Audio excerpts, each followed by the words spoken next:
Welcome. Baruch atah Adonai Eloheinu melech haolam asher kitshanu b'mitzvotav v'tzivanu la'asok b'divrei Torah. Amen.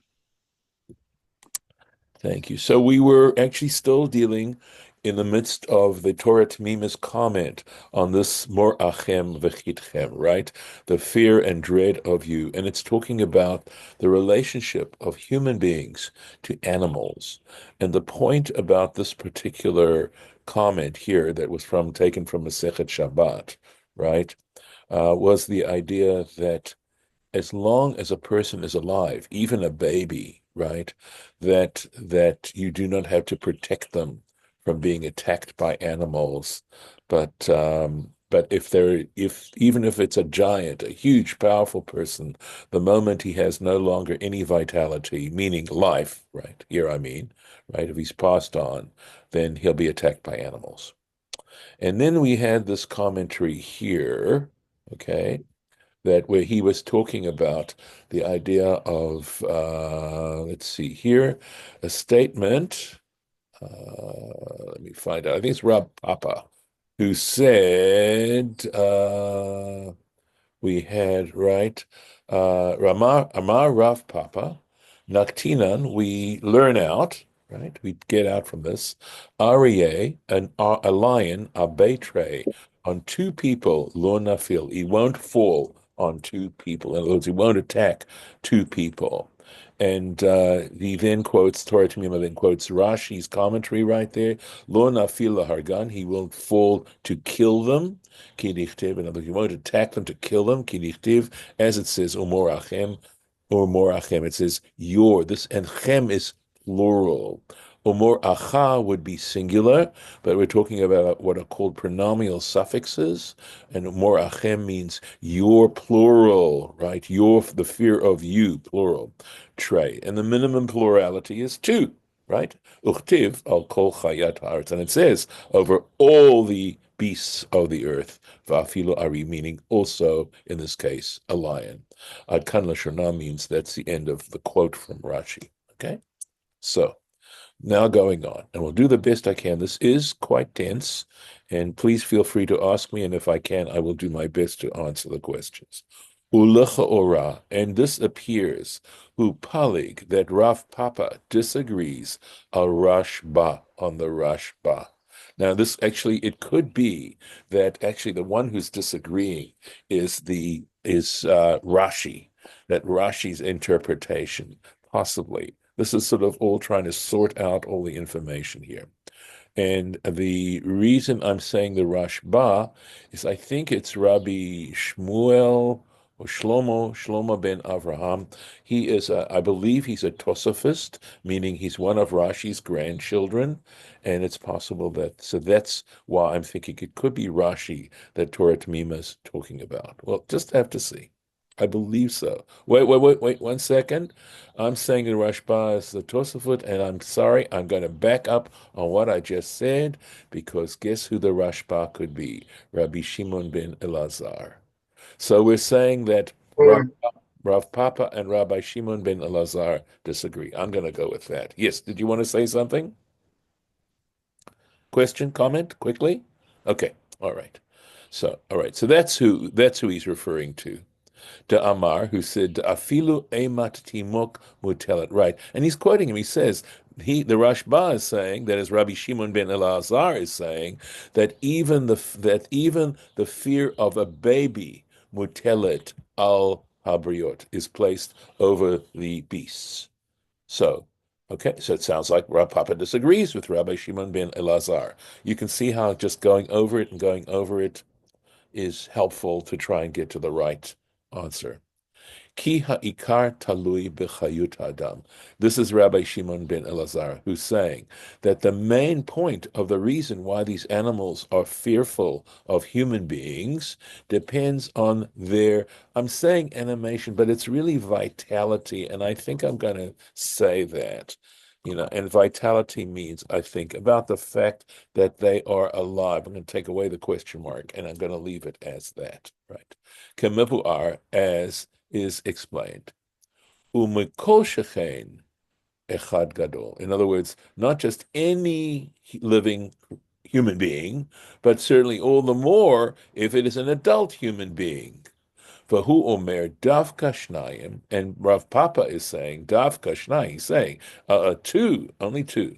Ach Efshar. So he says Ach Efshar lechalek. So he says, well, maybe we can try and harmonize this a little bit. I think he's saying we can make a distinction between a mat achbar when we're talking about a mouse, and that's what's here. You see, it says here, this is Rabbi Shimon ben Lazar, says that a day-old child, right, who's alive, you don't have to guard it from a chulda, can be a weasel or a mole, or min ha'achbarim, or from mice.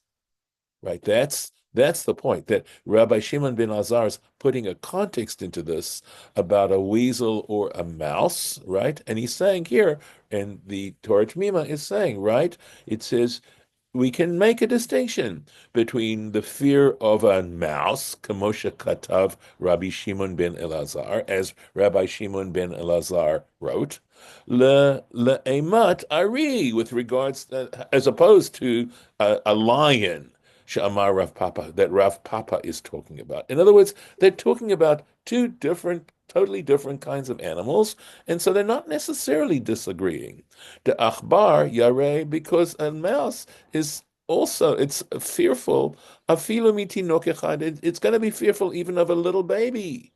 Ari, but on the other hand, a lion. So we're talking about a lion now. Rak mishnei anashim gedolim. Now we're talking about two fully developed, fully adult men. How come these animals didn't attack the Noah and his family when he left the ark? Well, we're saying that because there is, God has this blessing on human beings, saying that he was that the fear of them would be placed upon these animals. Remember, these animals came on board the ark because God sent them. We do read, by the way, there is a midrash that Noah was actually injured by the lion. Okay, he was injured. Mhm. May have been by himself, but the truth is, this is all if the point you're making is that this is happening only after they come off the ark, I think Correct. the point about that is the animals wouldn't have been on the ark at all had God not wanted all this to happen. In other words, that all happened under God's dominion. But now we're talking about in general, that as so that might have been that might be a one of a kind experience on board the ark. Now we're talking about in general. This is a Mhm. general rule that animals in their relationship to human beings have a natural fear instilled in them against living human beings. Okay? So going on. I think we have that now well in hand. Ubichlal, but in general, Bahasha Amru Aryeh Abe Tre Lo Nafil. But in general, regarding that statement that they said that a lion will not attack two grown men, Parich Begamara, that is actually debated in the Gemara. It's actually there's an answer to that in the Gemara. Vaha chazinan demafil. Because in the Gemara they say, but wait a second, we've actually seen how a lion has attacked two grown men. In other words, how can you say that? We've actually seen it. We've witnessed a lion attacking two men. Umashni. And so there they say, they deal with it in this way. De'eina nofelet ela imkein nidme lo kevehema. In other words, if the human beings appear to the lion like they are cattle, right, like they're another animal, then the lion will, in fact, attack them. V'habiur, and to explain what this means in the Gemara. In other words, the Gemara harmonizes this point to the original, right? So it's saying, I'll summarize, that the statement that a lion won't attack two grown men is true unless the lion perceives these two people as being cattle, doesn't see them as human beings, but sees them as cattle. Okay, and we're going to go on. He's going to explain that. V'habi'ur nir'eh gamken. And to explain this, it appears also, al pi inyan hapasuk hazeh, regarding, because of this particular verse. In other words, we can find what's going on here by means of this verse, hazeh, umorachem uvechitchem, right? The fear and dread of you. V'siyum ha'inyan, and if we keep going on to say this, it goes on to say, the verse in the Torah says, Ki betzelem Elohim asa et Adam, because God made human beings in the image of God, right? That's how God made human beings in his image. V'hainu, and that is to say, Keshesar meha Adam tselem Elohim. So we're talking about here, if the lion attacks these people and sees them as cattle, it's when that image of God is removed from them. Right? Why? She'eino noheg atzmo, because this person isn't behaving keshura, appropriately. If he behaves like an animal, the lion's going to see him as an animal. If the person doesn't behave like an animal, if the person behaves like a mensch and like a human being, and the way God would like human beings to behave, in that case, the lion is afraid. That's the situation. As Sarah Mimena Haftachat HaKadosh Baruch Hu. In other words, if the person doesn't behave himself appropriately, then this assurance of God is going to also be removed from them. Umorachem v'tchitchem. This assurance of the fear and dread of you. Ela have k'she'ar chayot. But this person is going to be like the other beasts. He's acting like a beast, so the lion sees him as a beast. Okay. I think a lion will attack you if he's cornered, or he'll attack you if he's hungry because you're meat like any other thing. He's Well, carnivorous. He okay. loves meat. All right. So this may be the truth. You may be telling the truth, Harlan. But remember, we're talking about a different kind of context here.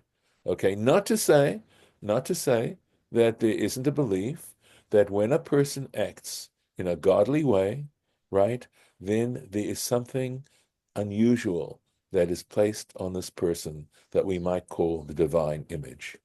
And Well, when yeah, a person, God said we and a can person, fool. and so, and that there's a belief, we can disagree, or you can disagree, but that when a person behaves that way, the lion won't attack two people.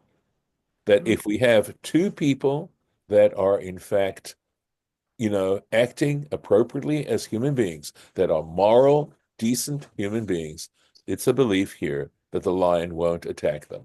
Now, look, you are mentioning circumstances, and we know circumstances alter cases, but Yeah. we're talking at least here, at least let's understand they're talking in general, okay? Look, we can disagree, but I'm just trying to explain what they're saying. I'm not here necessarily to prove that they're right or that they're wrong. I'm here just my main purpose is to explain what we're reading here. Okay? Okay. And the point being made about this divine image isn't just automatic. It has to, in a sense, be fulfilled by the behavior of the person. That's what we're saying. Okay? Right. Mishum. Okay, so here it goes. He's going on, right? Okay. I want to make sure. Okay. Okay, so he says, the Iyain, and check further on in the Tractate Ta'anit, Kafbet, on page 22, page A, on the A side of the page, the Inyan Shematrin. I'm sorry, and I'm trying to see. Yes, it's probably umit anin. In other words, that they blow the shofar and they also fast. Something mishlachat chayot raot. If wild beasts are attacking the community, they sound the shofar and they fast, right? Umefaresh, and there it's explained. Hechi dami mishlachat. And what do we mean? This word mishlachat means sent. In other words, wild beasts are sent against a community, right? So let's see. Trying to make sure. Treifa. I'm not sure. Again, you can see that the printing is very improper here. It's tough to read. So here's treifa, Right. Shnei vnei Adam. Oh, okay. So maybe this is okay. I think they're saying that a mishlachat is a situation where treifa shnei vnei Adam ve'achla. Okay, so that it attacked, it wounded two people, two men, ve'achla achad mehem, and ate one of them. In other words, when situation of mishlachat is if a lion attacks two people and wounds them and ate one of them. Hare ze mishlachat. This is a mishlachat. Mishum, and the reason is, dekevan de lo haita re'eva, right? Ela le'echad. In other words, because it wasn't hungry except for one, it only consumed one. Lama treif shnehem. The question then becomes, if it was only hungry to consume one of them, why did it attack and wound, right? Seriously wound both of them? Right? So in other words, not just wound, but kill them, right? Ela mishlo mishlachat. But it had to be this idea of mishlachat, and I think that the word mishlachat here means I'm thinking that it means some kind of divine act, that somehow God had sent this lion to attack these two people. And so the lion was only hungry, ate only one of them, even though it killed and uh, basically wounded seriously, cut up, whatever, right? Both of them. Okay. Achla shnehem, but if the lion ate both of them, ein ze mishlachat. So in that case, it cannot be called a mishlachat.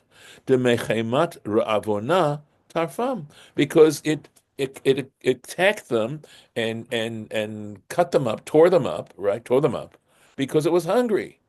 Ve'einam avoar, and the truth is, it doesn't explain lama lo tier. Why did the example in the Gemara not base itself lefi svara, right? According to the logical opinion, so again, I'm sorry, betrefa. Again, there's something missing in the print. Okay, velo achalato deheve mishlachat. Okay, all right. Hmm. I'm not sure if he's referring here. I'm probably gonna have to go back and see if I can find a better printed version of this. I think I know where to go. I'll go to Svaria and see if they have it printed out better. Okay. The Lotzier, he didn't describe it, Lefi Svarazo, according to this particular explanation. Betrefa Shnaim, it probably is Shnaim, Velo Achalato, and didn't eat both of them, Deheve Mishlachat, right? Ulefiha Mavar. And kan, but what is explained here, okay, she'adam echan, that one person, an individual, ein mor o al hachaya, is not going to, the fear of that one person is not going to be over a wild beast. Im kain, if that is the case, ein ra'aya, so there is no proof if that's the case. She'trefato, okay. Hmm. Oh, I think what he's saying here is he's saying that if it wounded one person, right? In other words, it doesn't give that as the description of mishlachat. That if he wounded, killed, right? Killed up, and did not eat it, right? In other words, if one person, right? If it just attacked one person and didn't eat that person to have a mishlachet, it doesn't say that's a mishlachet, right? So the lion attacked one person, didn't eat that person, but it's not called a mishlachet. Why? Ulafima kan, because as is explained here, right? Adam echad, that when it comes to just one person, ein mora o al hachaya. That is not a case where this person would be feared by the beast. Im kain, and if this is the case, excuse me, ein kan sorry, imkain ein ra'aya. So for that reason, there's no proof shetrefato mechamat mishlachat. That's why you cannot say in this particular case, if it only involved one person, that this is a mishlachat, that this is a divine, a divine act where the lion was basically that God caused the lion to do this. Rak bichlal, right? And it's because one can say mishum dedarcha lahazik, because it's normal for a lion to injure one person. Mipnei she'ein emato aleha, because the fear of that one person is not placed on the lion, on that lion. V'lachein, and for this reason, tzier bishnei anashim. That's why the description of the definition of mishlachat is done with two people. The ilo mishum ishlachat, right? That or avon, because if it is not on account of one of a mishlachat, right, or avon, haita yereh mehem, because if it weren't either out of hunger or it wasn't because God had sent this, right? Because remember, the lion only ate one person. If the lion ate both people, then we'd say the reason why the lion ate both people and attacked them was because it was hungry. Okay, I think they're kind of referring to what you were saying, Arlen. If it only ate one of the two people, then it's a mishlachat, right? Because you can't say it was because of hungry, right? So and on the other hand, right, if it weren't on account of these two reasons, it wouldn't have attacked them to begin with. It wouldn't have done that. V'ien nimukei Yosef, okay, and look at this is a commentary on the Gemara, right, called Nimukei Yosef, but Perek Dalet, chapter 4, I'm sorry, Nimukei Yosef. I'm trying to think. I think it's Nimukei Yosef is Joseph Caro, okay? Joseph Caro's commentary, but Perik Dalet de Baba Kama on chapter 4 of Baba, I think it's Baba Kama, B'Shem HaRama, in the name of the Rama, okay? Tahad Kaimalan. Question? Nope. Okay. Tahad No, no, I'm going my morning walk. Okay, all right. Daha da Kaimalan, that the fact that we have a tradition, right? We accept a tradition. And this is in Baba Kama, page 37a. Mu'ad lebehema, right? What we're talking about, mu'ad a behema, and in other words, we're talking about here, for example, an ox that gored, right? But mu'ad means it must have gored more than once, okay? Lo heve mu'ad la'adam, the fact that it did it more than once to determine, or even three times, right? If an animal gores three times, then it's known as a goring ox. And according to the Talmud, right? Excuse me, according to the Torah, that places a greater degree of responsibility of the owner to prevent the ox, to make sure that people are protected from this particular ox. That's imuad. On the other hand, if it's the first time an ox has gored someone, it is not necessarily considered a dangerous goring animal, right? Lo havemu adlada, but we don't consider the same idea with regard to a human being. Okay. But I had a question a long time ago. Well, I think this may go away. Yeah, let me make sure I get this right. I think actually, mu'ad lebehema, I think here he's talking about if it's called a goring ox with regards to determining whether it's a goring ox because it's gored other animals, as opposed to whether it gored a human being. It's not the same criterion. Okay, go ahead, Mike. Question? You were talking about when the animals attacked the people or some Yes, villagers. Like, yes. why they were set to attack them? Why were they set to attack them? What happened? Oh, we would have to assume that the people had done things, right, that were sinful and that God was punishing them. That would appear to be the case in that they're talking about. In other words, Do you think that happens regularly? Like if we've got like a fiendish town, like the animals will just group up, gang up on the town or something.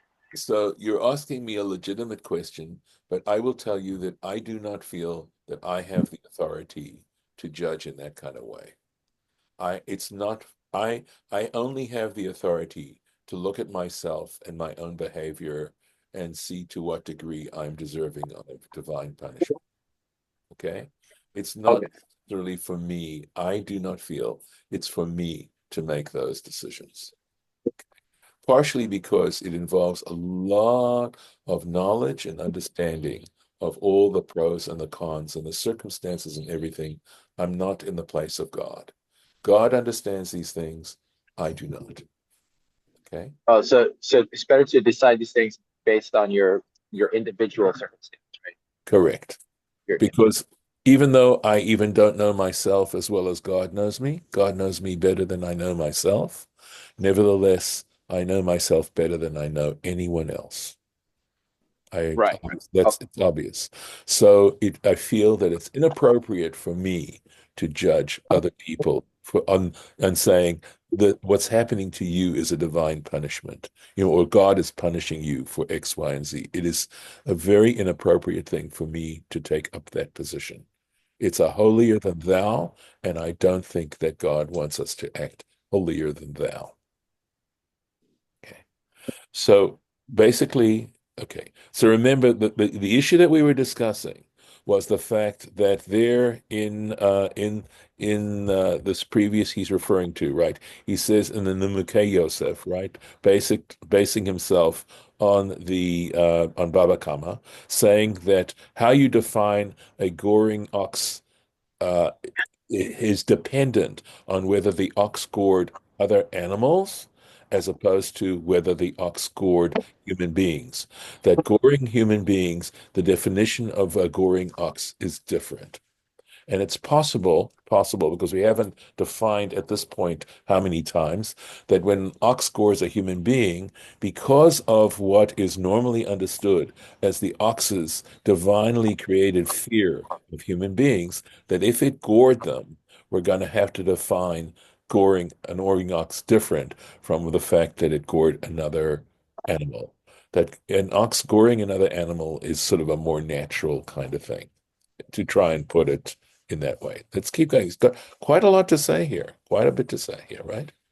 Okay. Humitam pasukse. And it's because this very idea of how you define a goring ox and make a distinction, that you distinguish between goring other animals as opposed to goring other people, is based on this verse. Deva Adam, because when it comes to a human being, sheyachbo, and the animal should have within it ומוראכם וחתכם. This idea of your the fear and dread. Yeah, al kol chayat haaretz, that it says it shall be on all the beasts of the field. So there's the reason why the Nimukei Yosef says there's a distinction. We now have, even if the Nimukei Yosef doesn't say it himself, we understand now it's based on this verse that we just read. The Iyen Betur, and he says, look further in the Tur. The Tur is an amazing book of halacha, and the Shulchan Aruch, okay, is actually based on the Tur, you might say, right? And Joseph Caro who is the author of the Shulchan Aruch, is perhaps more. How can I put it, distinguished for his commentary on the Tur than on writing the Choshen, than writing the Shulchan Aruch. Even though people know more about the Shulchan Aruch as being the repository of Jewish Ashkenazic or law, and not the Tur so much. But anyway, in the Tur, Choshen Mishpat, so the Shulchan Aruch and the Tur are organized exactly the same way. So the Tur has four major categories, right? So there is, let's see, I'm trying to think, Orech Chaim, that's a section that deals with the kinds of laws that every Jew should be aware of and try to follow. There's Yoreh Deah, which goes into far more technical elements of Jewish law. For example, laws of trephis and things like that. Choshen Mishpat has to do with like laws of borrowing and those kinds of things. Okay. And then there's Even HaEzer that deals with the laws basically having to do with marital relations, women, the kinds of, there are many halachot that deal with women and that kind of thing. All right, so this is from Choshen Mishpat, Siman Ritzah. So it's again it's divided into sections, and he's saying in Choshen Mishpat and in section 291, right? Ro'eh, that right, a shepherd, sheheniach adaro, he left alone his flock, uva la'ir, and he came to the town. Bisha'ah, he's saying here, the Torah Temimah is putting in some more explanation. Bisha'ah, at a time, she'en derech ro'im lekanes. It's not the time when shepherds go into the town. Uvaza'ev, and in that case, it wasn't a normal time for the shepherd to go into this town. It was a time when shepherds normally don't go in there. Okay, and Uvaza'ev, and a wolf came, the taraf, and it killed, right? It killed and mauled one of the animals. Ari vidaras, or if a lion came and it basically daras is to push down on something, etc. But again, omdin oto, they have to figure out, they have to calculate with a shepherd, im haya yachol, if it were possible, yachol lahatzil Latzil, if in fact, so he went into a town, but it wasn't, let's say it wasn't so far away, and was he able, in fact, to save the sheep from the attack of the wolf or the lion? Chayav, right, Lahatzil, Chayav. In other words, if he was capable of saving the animals, he in that case is going to be held liable. For imlav patur. But if it would have been impossible for him to save the animal, the sheep, the sheep, he is, if it's impossible, he is not liable. He's let off the hook. V'yeshomrim, and there are those who say, de le'olam chayav, that no matter what, he is liable. The ilu hayasham, because had he been there with the flock, haya mekavin bo, okay, I think, oh, sorry, haya mekuyam bo, the verse would have applied to him, umorachem v'chitchem, this idea of the fear and dread. In other words, another animal would not have attacked the sheep, right? The adkan lashono, and that's the end of the quote from the tour there. Okay. וכן מפורש דעת התוספות, and this is similar to the opinion of the Tosafot, those are Rashi's grandsons, right? But Baba Matzia, in the tractate Baba Matzia, page 78, page on the Eis Hadabed, Divrei Hamachil, their commentaries have an initial catchphrase. Okay, and I'm trying to think. It's hard for me to read this, but it looks like, I'm so sorry. It's hard for me to see. Is this Uchama? Is it the tough? I'm so sorry. Okay. Aval, but look at what we've said. Tzarich iyun. Well, this needs further investigation. This is saying if a lion came and attacked the flock, or if a wolf came to attack the flock, and the shepherd could have saved them, he's liable for the loss of the sheep, right? But he says you have to look at carefully ledat zo, this particular opinion, mimasha katavnu la'el, because of what was written above, misugya shelefanenu, of the Talmudic passage that is before us. Naktinan, because it says, we derive aryeh abetre lo nafil. It says with regard to a lion, it won't attack two people. And mashma, and so that implies to alachad nofel, that if in fact there was only one person, the lion would attack then. V'yesh, maybe it says v'yesh lahashiv, is some way to understand this particular law and explain it in a way that doesn't wind up with this particular contradiction, right? Because in a nutshell, what it's saying is it said both a wolf and a lion, right? And that if the shepherd could have saved it, so if it's a wolf, of course, if the shepherd went back, the wolf wouldn't have attacked. But we just said that if the shepherd went back by himself, the lion still would have attacked. Why would we hold him liable, right? So he's saying, but there is some way to answer this.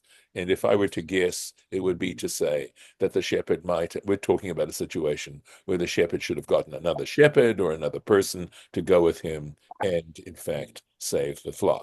And if we're talking about two people, then the shepherd is liable for not having made that attempt. And that's it for today. So I will put this in here. Stop the share.